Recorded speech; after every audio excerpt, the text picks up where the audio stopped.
praise is getting up above what you feel and what you see.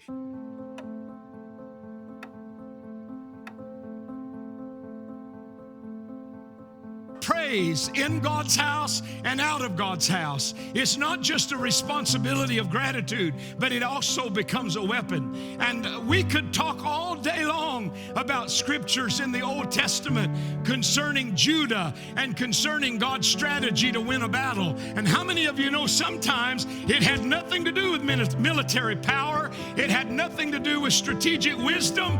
We're going to meet it with worship. And how many of you know every time we read of something like this happening in the Bible, it brought such a confusion on the enemy? He is not expecting you to give God exuberant praise in the heat of the battle. He's expecting you to whine and moan and groan and lick your wounds. But if you will resist the enemy and not let your circumstances affect your praise, you'll absolutely drive the enemy into confusion.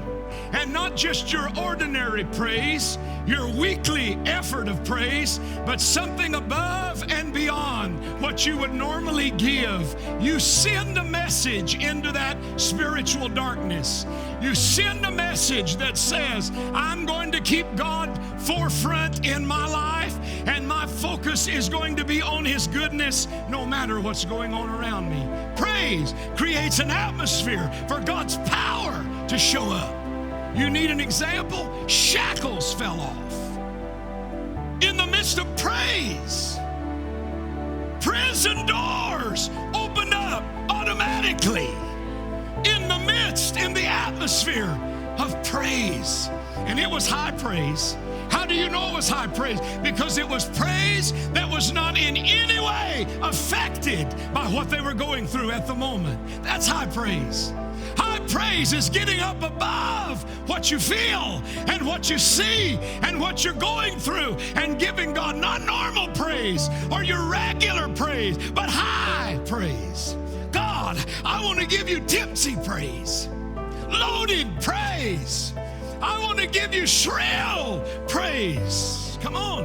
I want to give you a sacrifice. I want to raise up my praise. We're praising the Lord because He's good, because He's righteous. Come on. Because He's true.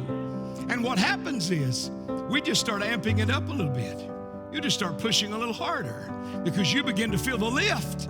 And when you begin to feel the lift, you push a little farther into high praise, and then power begins to move. Come on now.